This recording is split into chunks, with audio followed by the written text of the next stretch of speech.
Alors maintenant, c'est Madame de Mereuil. Merci, Monsieur le Président. Je ferai l'intervention et l'explication de vote. Les 3 points positifs du plan déchets Île-de-France sont la réduction de la mise en décharge, plus ambitieuse que la loi TECV. Le plan déchets Hauts-de-France ne respectera pas cet objectif. Le 2e point positif est la volonté de généraliser le tri des biodéchets. Le 3e point positif est la présence de prescriptions. 2 points noirs dans le plan déchets d'Île-de-France.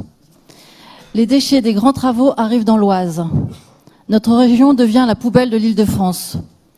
Les tonnages sont énormes. Où vont-ils? Comment ces déchets vont-ils être transportés? Autant d'inquiétudes légitimes que pose ce plan. 2e point noir. 18 incinérateurs de déchets et 6 incinérateurs de boues d'épuration, dont plusieurs en pleine ville, et aucune volonté de les réduire.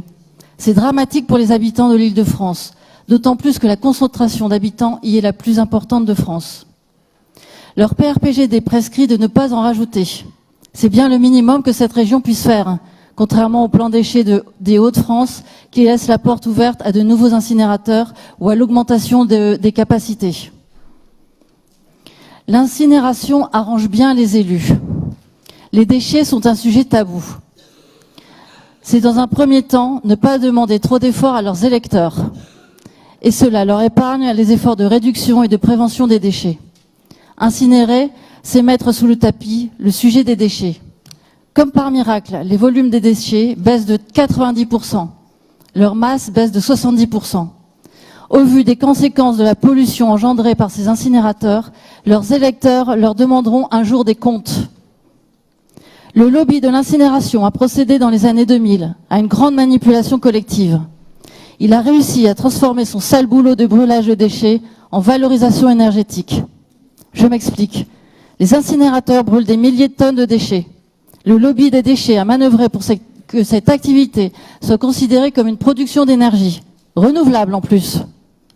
Ainsi, les incinérateurs sont devenus des centres de valorisation énergétique, CVE.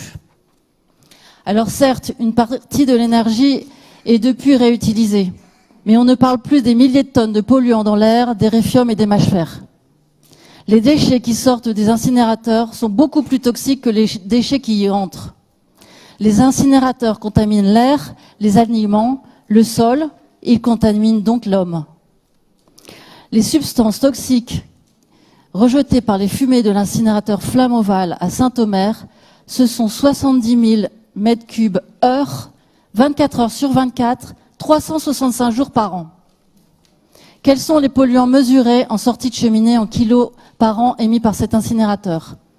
Les métaux lourds, 31 kg de cadmium, 31 kg de mercure, 215 kg de plomb, 25 kg de chrome, 8 kg d'arsenic, 42 kg de nickel, 17 kg de manganèse, des antimoines, vanadium, étain, sélénium, tellure, zinc et thallium, des dioxines et des furanes, des composés organiques volatiles, hydrocarbures aromatiques, benzène, éthylbenzène, chlorobenzène, tétrachlorure de carbone, chloroforme, chlorure de méthylène, trichloréthylène, tétrachloréthylène, toluène, naphthalène, xylène, hydrocarbures chlorés, phénol, diéthylphthalate, formol, acroléine. Et 30 000 kilos de polluants gazeux, monoxyde de carbone, fluorure d'hydrogène, chlorure d'hydrogène, dioxyde de soufre, dioxyde d'azote. Chers collègues, ne soufflez pas à l'écoute de cette liste interminable. Ce sont les particules que les habitants de Saint-Omer respirent chaque année. Une étude épidémiologique de l'INV... Excusez-moi, madame, 4 minutes. C'était les 2 minutes d'intervention, les 2 minutes d'explication de vote. La parole est maintenant...